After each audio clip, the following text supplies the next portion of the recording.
আল্লাহর কাছে শুকরিয়া আদায় করে তিনি আমাদেরকে আহলে সুন্নাত ওয়াল জামাতে অন্তর্ভুক্ত করেছেন। কিন্তু দেখুন একটি বিরাট গোষ্ঠী রয়েছে যাদেরকে বলা হয় শিয়া। তারা কারা? তাদের সম্পর্কে আজকে কিছু আলোচনা আমরা করতে চাই। প্রথমত আমরা বলবো শিয়া শব্দের অর্থ হচ্ছে দল বা উপদল। ইসলাম দল উপদলকে অনুমোদন করে না, ইসলামে এর কোনো অস্তিত্ব নেই। দেখা গেছে যখন আবু বকর রাদিয়াল্লাহু আনহু যখন খলিফা হলেন, তখন কেউ দুই একজন ভিন্ন মত অবলম্বন করেছিল। তারা মনে করেছিল যে রাসূলুল্লাহ সাল্লাল্লাহু আলাইহি ওয়াসাল্লাম এখনো তিনি দুনিয়ার উপরে রয়ে গেছেন। ইতিমধ্যেই কিভাবে খলিফা নির্বাচিত হয়ে গেল, যদি তিনি কবরে যেতেন তারপর নির্বাচিত হতো তাহলে ভালো হতো। এই মত যারা পোষণ করত তাদেরকে তখন বলা হতো যে এরাই হচ্ছে শিয়া। কিন্তু তারা তখনও রাজনৈতিক দল ছিল না।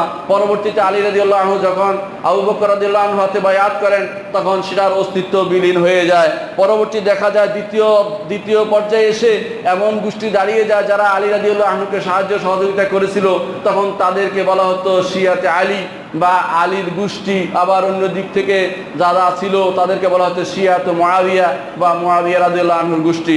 অনুরূপভাবে তৃতীয় পর্যায়ে এসে দেখা গেল সেটা ডালপালা মেলে আরো বাড়তি হয়ে গেল। প্রথমে ছিল সামান্যতম যে অনুসারী বা তাকে ভালোবাসে, তার পক্ষে থাকা।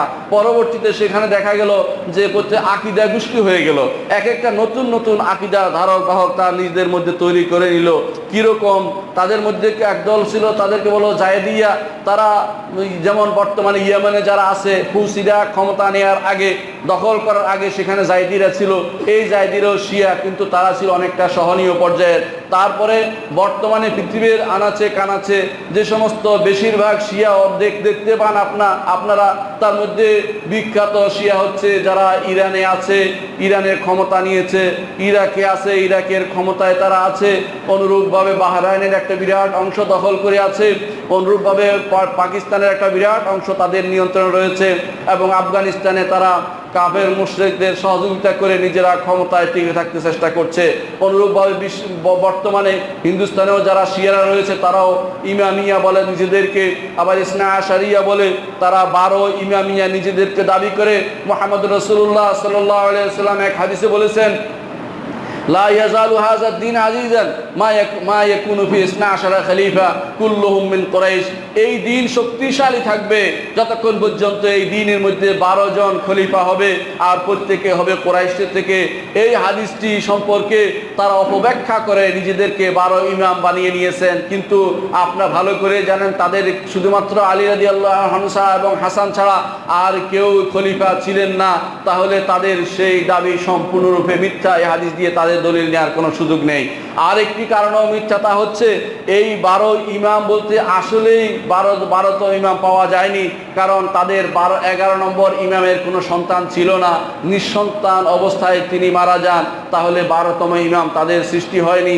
আল্লাহ তাআলা মিথ্যুকদেরকে ধরিয়ে দিবেন, মিথ্যা তাদের প্রকাশ করে দিবেন। সেজন্য 12তম ইমাম কখনো আসেনি।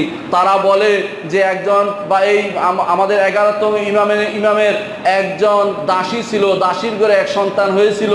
সেই সন্তান রাগ করে পাহাড়ে ঢুকে গিয়েছিল।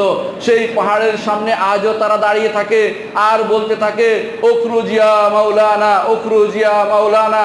ঘোড়া গাড়ি নিয়ে, কখনো সেভরোলেট গাড়ি নিয়ে দাঁড়িয়ে থাকে আর বলতে থাকে, মাওলানা বের হয়ে আসো। কিন্তু পাহাড় থেকে তো কেউ বের হয়ে আসে না। 1000 বছর তারা শুধু ডাকিয়ে যাচ্ছে, কিন্তু পাহাড় থেকে কেউ বের হয় না, কারণ এমন কোনো লোক সেখানে নেই। আজও তারা এই বিশ্বাস করে। এই জন্য তারা লেখে ফাররাজাল্লাহু আনহু, কিছু হলেই যে কিছু কোনো কারো নাম আসলে সেই ইমামের না তথাকথিত মুহাম্মদ ইবনে হাসান আসকারী নাম আসলে তারা বলে আজ লেখে, অর্থাৎ আজ্জালাল্লাহু ফুরুজাহু, আল্লাহ তাআলা তাড়াতাড়ি বের করে দেন। এই পাথর থেকে কিছুই বের হবে না, কারণ আসলে সেখানে কোনো মানুষ নেই। সেখানে তাদের ধারণা, কারণ তারা হুমার গাধার চেয়ে অধম, সেজন্য তারা মনে করছে এখানে ভিতরে বোধহয় কেউ লুকিয়ে আছে। নাউযুবিল্লাহ। তাদের বিশ্বাস অত্যন্ত ভয়াবহ। আমি তাওহীদ সম্পর্কে তাদের বিশ্বাসগুলি বলে দিচ্ছি। প্রথমত তারা আল্লাহর সিফাত সমূহকে অস্বীকার করে। কোরআনে কারিমে আসা, হাদিসে আসা আল্লাহর কোনো সিফাতকে তারা মেনে নেয় না। দ্বিতীয়ত তারা মনে করে আল্লাহর উপর নতুন করে কোনো কিছু উদয় হওয়া সম্ভব। কারণ আল্লাহ তাআলা কেন তার বিশেষ লোকদেরকে, তার বিশেষ লোক অর্থ হচ্ছে হাসান হোসাইন হইতে শুরু করে এদেরকে কেন তিনি খলিফা বানালেন না? এই জন্য আল্লাহ তাআলা তার জন্য আফসোস করেন। এই এই আকীদাটি মূলত ইহুদিদের আকীদা। ইহুদিরা এই আকীদা পোষণ করত। তারা মনে করত যে তারা হচ্ছে আল্লাহর শ্রেষ্ঠ মানুষ, তাদেরকে কষ্ট দেওয়ার কারণে, তারা দুনিয়ার মানুষ কষ্ট দেওয়ার কারণে আল্লাহ তাআলা নাকি কান্না করতে করতে তার চোখে ভিজে যায়, দাড়ি পর্যন্ত ভিজে যায়, নাউযুবিল্লাহ। তারা আল্লাহকে মানুষের মতো মনে করে, সেরকম মনে করছে। ঠিক অনুরূপভাবে এই এই আমাদের শিয়া গোষ্ঠী যেটা আছে, তারাও মনে করে যে আল্লাহ তাআলা তার বিশেষ লোকদের এই কষ্ট দেখে তার উপর পেরেশানি আসে, হায় কেন সেটা হলো, এটা তো হওয়ার কথা ছিল না, অর্থাৎ তিনি যেন জানতেন না, নাউযুবিল্লাহ মিন যালিক। অনুরূপভাবে তাদের অধিকাংশই তাকদীরকে অস্বীকার করে। তারা তাকদীরকে অস্বীকার করে, এই জন্য তাদের শিয়ারা বর্তমান তাদেরকে বলা হয় কাদারিয়া, আল্লাহর পূর্ব নির্ধারণকে অস্বীকার করে। আমরা আহলুস সুন্নাত ওয়াল জামাত আমরা ঈমান আনি, তাকদীর উপর ঈমান না আনলে আমাদের মতে কারো ঈমান বিশুদ্ধ নয়। অনুরূপভাবে তারা রিসালাতের মধ্যে তাদের আকীদা বিশ্বাস আরো ভয়াবহ। রিসালাতের মধ্যে তারা বলে থাকে যে তাদের ইমামদের মর্যাদা নবী রাসূলদের মর্যাদার উপরে। এই যে খুমেনি আদ-দাল আল-মুদিল, এই পথভ্রষ্ট, নিজে পথভ্রষ্ট অন্যকে পথভ্রষ্টকারী খুমেনি ইমামুদ দালালা, পথভ্রষ্টদের ইমাম, সে বলেছিল ইন্না লিআইম্মাতিনা মানজিলাতান লা ইয়াবলুগুহু মালাকুল মুকাররাব ওয়ালা নাবিয়্যুম মুরসাল। আমাদের ইমাম যে মর্যাদা, সেই মর্যাদায় কোনো নবী রাসূল পৌঁছতে পারেনি, নাউযুবিল্লাহ। সে বলছে ওয়ালা মালাকুল মুকাররাব, আল্লাহর কোনো ফেরেশতাও সেখানে যেতে পারেনি, নাউযুবিল্লাহ। এইভাবে তারা আল্লাহ তাআলার এই তার রাসূলদেরকে অপমানিত করছে। আল্লাহ রাসূলদের মর্যাদার উপরে তাদের ইমামদেরকে সে মর্যাদাপূর্ণ মনে করে। সাথে সাথে তারা মনে করে রসুলরা যেভাবে মাসুম, তাদের ইমামরাও সেরকম মাসুম বা নিরপরাধ, তাদের থেকে কোনো অপরাধ হতে পারে না, সেরকম মনে করে থাকে।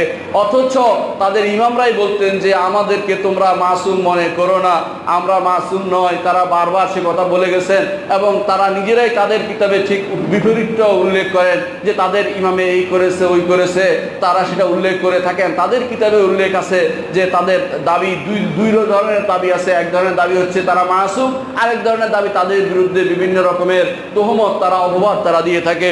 অনুরূপভাবে আল্লাহর কিতাব সম্পর্কে তারা কি আকীদা পোষণ করে তা আমাদের জানা উচিত। আল্লাহর কিতাব কোরআনে কারীম সম্পর্কে আল্লাহ তাআলা নিজে বলেছেন ইন্না নাহনু নাযালনা যিকরা ওয়া ইন্না লাহু লাহাফিজুন, আমি জিকির নাজিল করেছি, আমি জিকির হেফাজত করব। অথচ এই শিয়ারা আকীদা পোষণ করে থাকে যে এই আল্লাহর কিতাব মুহাররাফ বা বিকৃত হয়ে গেছে। তাদের যে লেখক, তাদের গ্রহণযোগ্য ব্যক্তি, তার নাম হচ্ছে তাবরাসি, সে কিতাব লিখেছে, কিতাবের নাম দিয়েছে ফাসলুল খিতাব ফি তাহরিফ কিতাব রাব্বিল আরবাব। আল্লাহর কিতাব যে বিকৃত হয়ে গেছে এর উপর সে কিতাব লিখেছে, নাউযুবিল্লাহি মিন যালিক। অনুরূপভাবে তাদের মধ্যে আরেক গোষ্ঠী, তাদের মধ্যে আরো বিশ্বাসী, তাদের মধ্যে একদল বিশ্বাস করে যে কোরআনে কারীম মাখলুক, তা কোরআনে কারীম সৃষ্ট। ইমাম আহমদ ইবনে হাম্বল তিনি এই জিনিসটি প্রতিষ্ঠা করার জন্য যে কোরআনে কারীম আল্লাহর বাণী, আল্লাহর সিফা কখনো মাখলুক হতে পারে না। আল্লাহ তাআলা তিনি স্রষ্টা, তার গুণ হচ্ছে কোরআনে কারীমের বাণী, সুতরাং কিন্তু সেটা কখনো সৃষ্ট হতে পারে না। অথচ এই শিয়ারা মনে করে থাকে যে কোরআনে কারীমের বাণী হচ্ছে সৃষ্ট।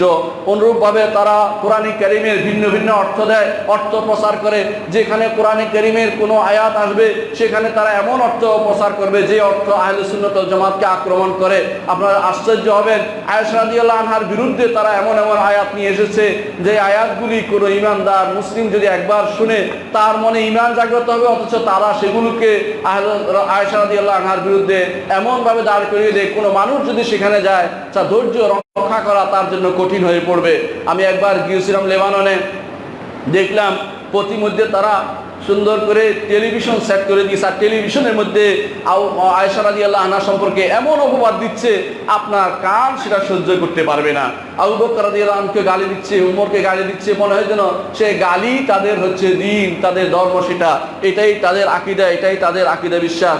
অনুরূপভাবে তারা সাহাবায়ে কেরাম রিদওয়ানুল্লাহ আলাইহিম আজমাইন তাদের ব্যাপারে মনে করে থাকে মুসলিমেও কয়েকজন সাহাবী ছাড়া সবাই ঈমান হারা হয়ে গেছে, কাফের হয়ে গেছে, তারা সেটা বলে, নাউযুবিল্লাহি মিন যালিক। তারা অনুরূপভাবে আল্লাহ তাআলা যাদেরকে ঘোষণা করেছেন যে তারা হচ্ছে আহলুল বাইত, তারা হচ্ছে উম্মাহাতুল মুমিনিন, তাদের ব্যাপারে তারা অত্যন্ত কটূক্তি করে থাকে, যেই কটূক্তি আমি এখানে মুখে আনার মতো সাহস করি না, এরকম কটূক্তি করে থাকে।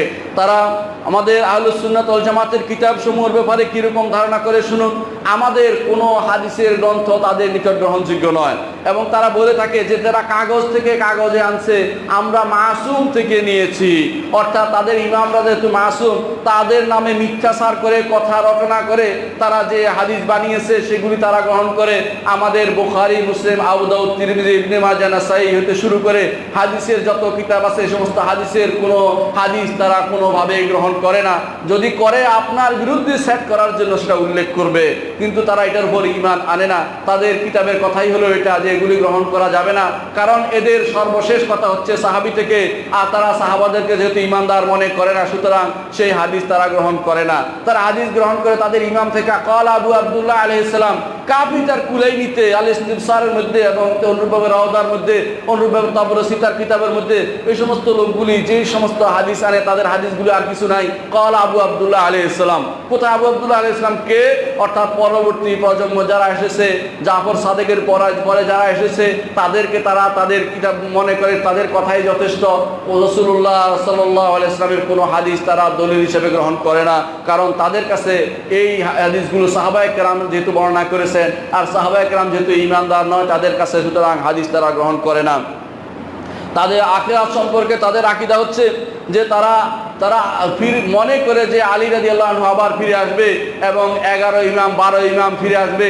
যখন তাদের কামা কাইমুহুম সর্বশেষ ইমাম যখন আসবে তখন নাকি তারা আবার সব জীবিত হবে।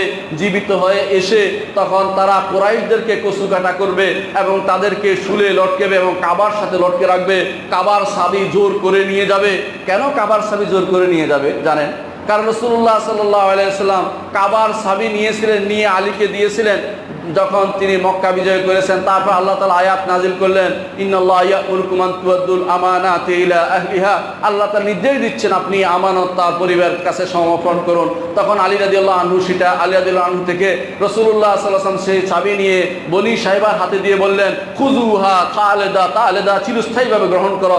আজও রাসূলুল্লাহ সাল্লাল্লাহু আলাইহি ওয়াসাল্লাম যেটা বলেছেন, কেউ ভয়ে আজ পর্যন্ত তাদের থেকে সেই চাবি নেয়নি, আজও তাদের হাতের মধ্যে রয়েছে। রাসূলুল্লাহ সাল্লাল্লাহু আলাইহি ওয়াসাল্লাম বলেছেন, লা ইয়াখুযু মিনকুম ইল্লা যালিম, যে জুলুমকারী ব্যক্তি কেউ তোমাদের থেকে এই চাবি নেবে না। আজও কেউ নেয়নি। রাসূলুল্লাহ সাল্লাল্লাহু আলাইহি ওয়াসাল্লাম সেই ভবিষ্যৎবাণী প্রতিফলিত। কিন্তু শিয়ারা মনে করে যে আবার তাদের লোক যখন আসবে, অর্থাৎ আবার আলী জীবিত হবে, আবার হাসান হোসাইন জীবিত হবে, এভাবে তাদের ইমামরা সবাই জীবিত হয়ে আসবে, এসে আরবদেরকে কচুকাটা করবে, তারপর তাদেরকে শুলে ছড়িয়ে রাখবে, তাদের লাশ লটকে রাখবে কাবার সাথে, চাবি নিয়ে নেবে বনি সাইবা থেকে। এই সবই তাদের কিতাবের মধ্যে উল্লেখ আছে। অর্থাৎ তারা মনে করে যে কিয়ামতের আগে আবার বোধহয় তারা ফিরে আসবে, এই জন্য তারা সমস্ত রকমের আয়োজন সম্পন্ন করছে। কোনো মুসলিমকে কিভাবে ধোঁকা দেয়া যায় সেই চিন্তা তাদের ভিতরে সব সময়। সপ্তমত তাদের বিশ্বাস করে যে ইমাম হতে হবে নসরান, অর্থাৎ রাসূলুল্লাহ সাল্লাল্লাহু আলাইহি ওয়াসাল্লাম বলে দিতে হবে। গাদিরে খুমের সেই মাসআলা নিয়ে তারা বাড়াবাড়ি করে। রাসূলুল্লাহ সাল্লাল্লাহু আলাইহি ওয়াসাল্লাম যখন তিনি বিদায় হজ থেকে ফিরছিলেন, সেই 18 তারিখে, কোনো বর্ণনা 19 তারিখে, 18 তারিখে তিনি গাদিরে খুম নামে একটা ছোট একটা কূপ ছিল, গাদির তো কূপ, খুম নামক এলাকা, সেখানে তিনি বসছিলেন। বসার পরে তিনি আলী রাদিয়াল্লাহু আনহুকে তিনি বলেছিলেন, বিভিন্ন জিনিস বলেছেন, তার মধ্যে তিনি এটাও বলেছেন যে আমার আহলে বাইতের ব্যাপারে তোমরা সাবধানী হও, আমার আহলে বাইতকে তোমরা দেখাশোনা করবে। উসিকুমুল্লাহ, আল্লাহর কাছে তোমাদের কাছে চাচ্ছি যে তোমরা আমার আহলে বাইতকে দেখাশোনা করবে। এই একটু সুবিধা পেয়েই তারা বলে বসলো যে আলী হচ্ছে নসরান খলিফা। অথচ রাসূলুল্লাহ সাল্লাল্লাহু আলাইহি ওয়াসাল্লাম বহু জায়গাতে আবু বকর রাদিয়াল্লাহু আনহুকে স্পষ্ট করে বলে দিয়েছেন যে এক মহিলা এসে বলল, ইয়া রাসূলুল্লাহ আমাকে এটা ওইটা দান করুন। রাসূলুল্লাহ সাল্লাল্লাহু আলাইহি ওয়াসাল্লাম বললেন, তুমি আগামী বছর আসো। মহিলা সাহাবী বললেন, ইয়া রাসূলুল্লাহ যদি আগামী বছর আপনাকে না পাই। রাসূলুল্লাহ সাল্লাল্লাহু আলাইহি ওয়াসাল্লাম তখন বললেন, তুমি আবু বকরের কাছে যাবে। অনুরূপভাবে আবু বকর রাদিয়াল্লাহু আনহু, রাসূলুল্লাহ সাল্লাল্লাহু আলাইহি ওয়াসাল্লামের মৃত্যুসজ্জা আবু বকর রাদিয়াল্লাহু আনহু তিনি সালাত আদায় করেছিলেন মুসলিমদের নিয়ে, আর রাসূলুল্লাহ সাল্লাল্লাহু আলাইহি ওয়াসাল্লাম তা দেখে খুশি হয়েছিলেন। তা প্রমাণ করে যে রাসূলুল্লাহ সাল্লাল্লাহু আলাইহি ওয়াসাল্লাম চেয়েছেন আবু বকরই খলিফা হবে এবং উম্মতে মুসলিমার ইজমা তা হয়েছিল, অথচ তারা মনে করে যে আলী হচ্ছেন ইমাম আর বাকি তিনজনকে তারা খলিফা হিসেবে সাব্যস্ত করে না। অনুরূপভাবে তারা মনে করে তার সন্তানদের মধ্যে সেটা যাবে না, এটা আসলে ভুল। কারণ এই সন্তানদের মধ্যে বংশ পরম্পরায় ইমাম হওয়া এটা ইসলামের কোনো নীতি নয়। ইসলাম যোগ্যতার উপরে ইমাম হওয়া বা রাষ্ট্রপ্রধান হওয়াকে স্বীকৃতি দিয়ে থাকে, বংশ পরম্পরার সাথে সম্পৃক্ত করা হয়নি। তারা আসলে সেটা কোথায় পেয়েছে? কারণ হোসাইন তারা বেশিরভাগই ছিল যেহেতু ইরানি শিয়া, তারা ইরানি বা যেটাকে বলে ইরানের আগেকার যে রাষ্ট্রপ্রধান ছিল ইয়াজদেদ, তার সন্তান যেহেতু মেয়েকে যেহেতু বিয়ে করছে হোসাইন ইবনে আলী রাদিয়াল্লাহু আনহু, সেই জন্য তারা মনে করে যে আমাদের এখানে বংশ যদি কোনো না চলে আরব রাষ্ট্রগুলিতে আমাদের বংশ চলবে। এই বংশ পরম্পরায় ক্ষমতার ধারণা তারা ইরান থেকে পেয়েছে। মুসলিমরা কখনো এই জাতীয় বংশ পরম্পরার ক্ষমতা ধারণা বিশ্বাসী নয়। তারা মনে করে থাকে তাদের ইমাম সম্পর্কে যে ইমাম বাব, তাদের কুলাইনি কিতাবের মধ্যে আপনি পাবেন যে বাব এন্নাল আইম্মাতা ইয়ালামুনা মা ফিল গাদ, অর্থাৎ অধ্যায় রচনা করছে আমাদের ইমামরা আগামীকাল কি হবে তা জানে। নাউজুবিল্লাহ। অধ্যায় রচনা করছে আমাদের ইমামরা সব কিছু উল্টে দিতে পারে। অধ্যায় রচনা করছে আমাদের ইমামরা বা আকাশে কত তারা আছে তা জানে। এভাবে অধ্যায় রচনা করেছে তারা বইয়ের মধ্যে। তাদের এই মিথ্যা বইকে তারা মনে করে আমাদের বুখারীর মতো। নাউজুবিল্লাহ মিন যালিক। অথচ এই নীতি অবলম্বন করে তারা মুসলিমকে ধোঁকা দিচ্ছে। সারা বিশ্বে আপনি দেখতে পাবেন মুসলিমরা যেখানে আছে সেখানে তারা কিভাবে তারা মুসলিমদের মধ্যে ঢুকে, সেটাই আমি এখন আলোচনা করতে চাই।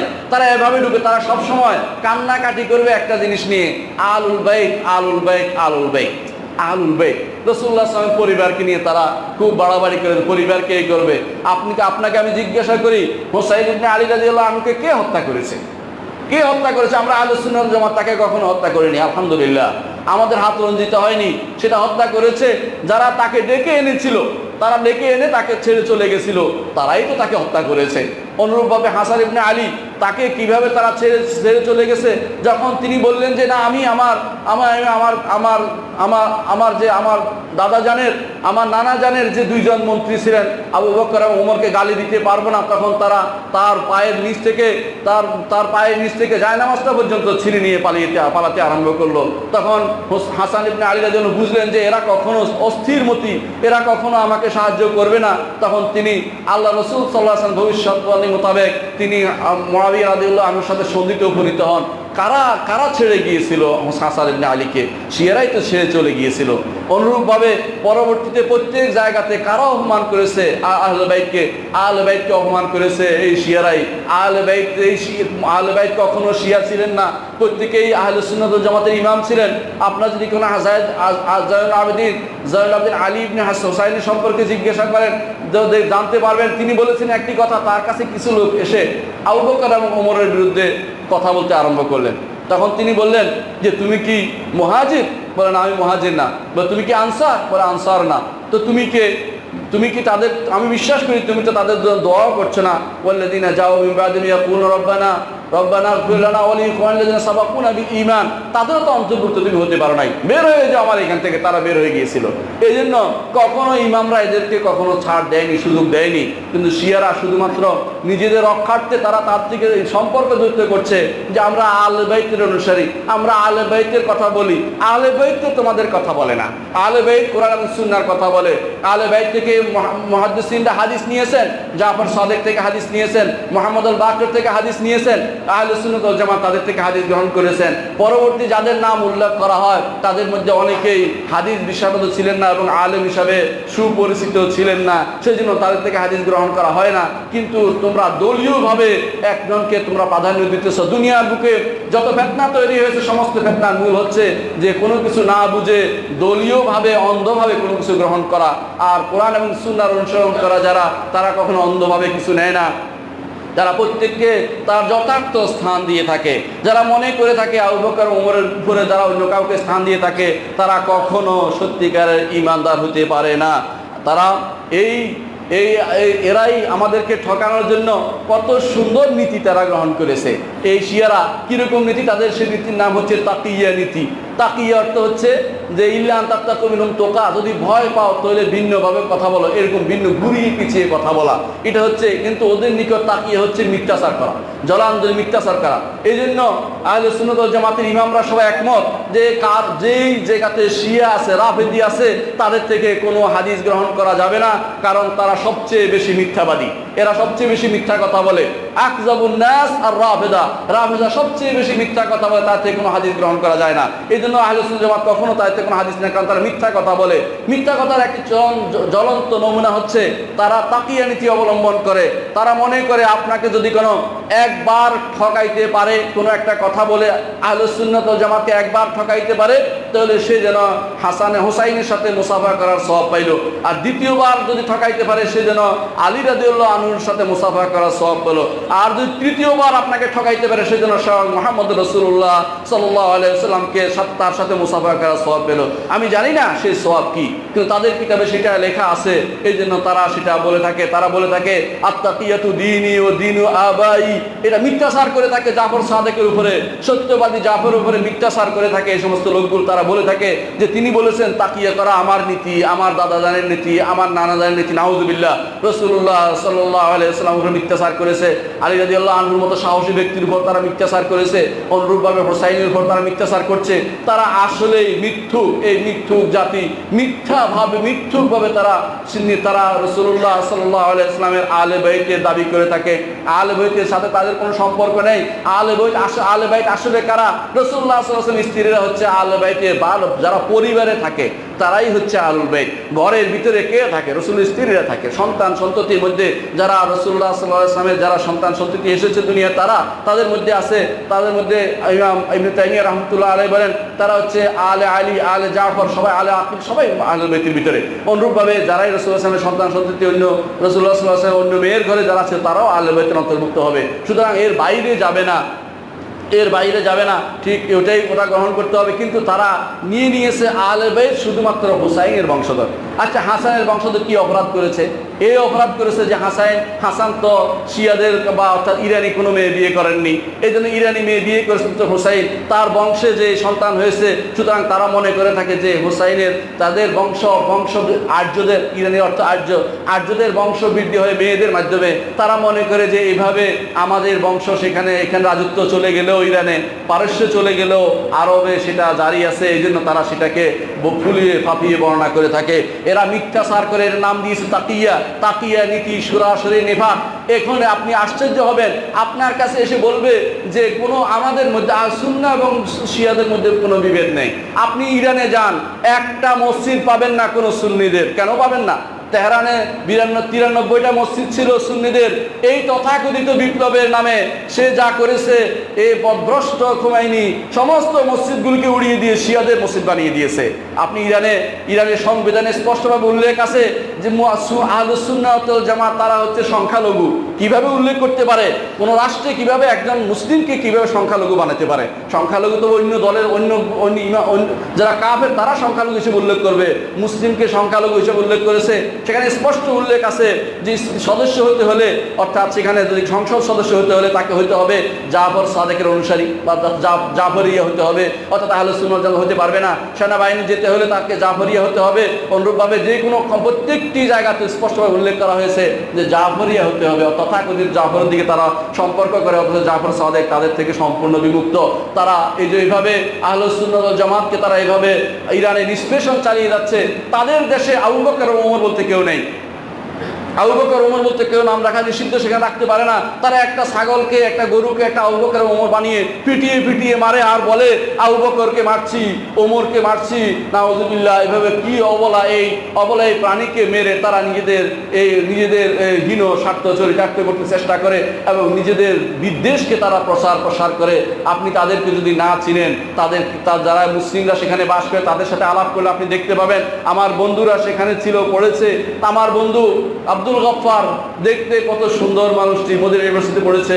আমরা বলেছিলাম বন্ধু ফিরে যেও না, তোমাকে গেলে মেরে ফেলবে। বলছে যে না, আমার বুদ্ধি আছে, আমি ফিরে যাব। বিমানবন্দরে নামার সাথে সাথে গুলি করে মেরে ফেলা হয়েছে, কোনো বিচার নেই। আজও সেখানে মেরে ফেলা হচ্ছে, কোনো বিচার নেই। অথচ আর আমাদের কাছে এসে বলে যে আমাদের মধ্যে আর সুন্নি শিয়া বলতে ভাগ কিছু নেই, আমরা ভাই। নাউযুবিল্লাহ, কখনো হতে পারে না। এরা সম্পূর্ণরূপে ইহুদিদের দোসর, এরা ইহুদিদের আকীদা বিশ্বাসে বিশ্বাসী। ফিরে আসতে হলে আহলুস সুন্নাত ওয়াল জামাতের আকীদায় ফিরে আসতে হবে। আহলুস সুন্নাত ওয়াল জামাতের আকীদা হচ্ছে সঠিক আকীদা, পরীক্ষিত আকীদা, এটাই হচ্ছে কোরআন এবং সুন্নাহ বেসড আকীদা। বানোয়াট কোনো আকীদা আহলুস সুন্নাত ওয়াল জামাতের, এই বানোয়াট কোনো আকীদা নিয়ে আসলে সেখানে গ্রহণযোগ্য হবে না। এই জন্য শিয়াদের কোনো আকীদা গ্রহণযোগ্য যেভাবে হয় না, তাদের সেই সমস্ত নীতি গ্রহণ করা হবে না। তাদের সাথে আমাদের সম্পর্ক কোনোভাবেই হতে পারে না যতক্ষণ পর্যন্ত না তারা আল্লাহ এবং তার রাসূলের দিকে ফিরে না আসছে। তাদের মধ্যে মুতা বিয়ে প্রচলিত আছে। মুতা বিয়ে বুঝেন, তারা মিথ্যাচার করে আহলে বাইতের নামে, আহলে বাইতের নামে মিথ্যাচার করে বলছে যে মুতা করলে নাকি মুতা করার সাথে সাথে নাকি জান্নাতের টিকিট পাওয়া যায়। নাউযুবিল্লাহ। বলছে একবার যে ব্যক্তি মুতা করবে সে যেন 4/1 অংশ সে জীবনটা জাহান্নাম থেকে মুক্ত করতে পারলো। দ্বিতীয়বার মুতা করলে সে অর্ধেক, আর তৃতীয়বার সে 4/1 ভাগ, 4/3 ভাগ, আর চতুর্থবার মুতা করলে স্বয়ং জান্নাতে প্রবেশ করে ফেলছে। নাউযুবিল্লাহ। এই মুতা আর কিছু নয়, বেবিচার। বেবিচার কিছুক্ষণ টাকা দিয়ে পয়সা দিয়ে কাউ রাজি করানো, তার সাথে কুকর্ম করা, এটার নাম দিচ্ছে তারা মুতা। এবং এই মুতা এই তথাকথিত ইমাম ও দলালা, এই পথভ্রষ্ট ইমাম খুমাইনি তথাকথিত, সেও এই মুতা করত। এবং তার কিতাবের মধ্যে আব্বাস আল কুমি উল্লেখ করেছেন পরবর্তী একজন, যে কিভাবে এই লোক ইমাম হতে পারে আমার জানা নেই। সেই জন্য সে শিয়া ত্যাগ করে সুন্নি হয়েছিল। মুসা আল মুসাবি সেই গ্রন্থ জিনিসটা উল্লেখ করেছে। বিখ্যাত সেই ব্যক্তি, সে খোমেনির একসাথে পড়ালেখা করতো, পরবর্তী সে সুন্নি হয়ে গিয়েছিল। যে এই জাতীয় জিনিস আমি বিশ্বাস করতে পারি না। তারা এই আহলে বাইতের নামে যা করছে তা কখনো গ্রহণযোগ্য হতে পারে না। মনে রাখবেন, আহলে বাইত তাদের কর্মকাণ্ড থেকে সম্পূর্ণ মুক্ত। রাসূলুল্লাহ সাল্লাল্লাহু আলাইহি সাল্লামের স্ত্রীরা আহলে বাইতের অন্তর্ভুক্ত। অনুরূপভাবে রাসূলুল্লাহ সাল্লাল্লাহু আলাইহি সাল্লামের যে সমস্ত সন্তানরা ছিল, তার সন্তানদের সন্তানরা সবাই আহলে বাইতের অন্তর্ভুক্ত। অনুরূপভাবে আলে আলী, তারাও আলী রাদিয়াল্লাহু, আলে আব্বাস রাদিয়াল্লাহু আনহু, তারাও আহলে বাইতের অন্তর্ভুক্ত। অনুরূপভাবে আলে আকিল, তারাও আহলে বাইতের অন্তর্ভুক্ত। যাদের উপরে সদকা নেয়া হারাম তারা সবাই আহলে বাইতের অন্তর্ভুক্ত। সহজ কথা এটাই। রাসূলুল্লাহ সাল্লাল্লাহু আলাইহি সাল্লাম বলেছেন যে আমরা আহলে বাইত আমরা কখনো মানুষের আওসাখ সদকা খাই না। এই জন্য সদকা নেয়া যাদের উপর হারাম তারাই হচ্ছে আহলুল বাইত। সুতরাং নির্ধারিত করে একটা গোষ্ঠীকে, ছোট একটা কয়েকজনকে আহলুল বাইত বলা আর সবাইকে বাদ দেয়া, এটা কখনো আহলুস সুন্নাহ ওয়াল জামাতের নীতি হতে পারে না। সুতরাং আমরা আহলুস সুন্নাহ ওয়াল জামাত এটাই বলবো যে কখনো আহলুস সুন্নাত ওয়াল জামাত কখনো মিথ্যা দাবি করে না। তারা যেটা করে সেটা সবাই এক কোরআন এবং সুন্নাহ ভিত্তিক কথা বলে। আর শিয়ারা যেটা বলে থাকে যে এরা আহলুল বাইত আমাদের পক্ষে আছে, কখনো তারা পক্ষে নয়। বহু কিতাবে, তাদের কিতাবে উল্লেখ আছে, তাদের বদনামি করা হয়েছে, বলা হয়েছে যে সাবধান হে যারা আমাদের অনুসরণ করছো, তোমরা আমাদের নামে মিথ্যাচার করো না। আলী রাদিয়াল্লাহু আনহু নিজে বলেছেন যে আমার ব্যাপারে 3 দল মানুষ ধ্বংস হবে। একদল বাড়াবাড়ি করবে, একদল আমার বিরুদ্ধাচরণ করবে, আর একদল আমার নামে মিথ্যাচার করবে। এরা সবাই ধ্বংস হবে।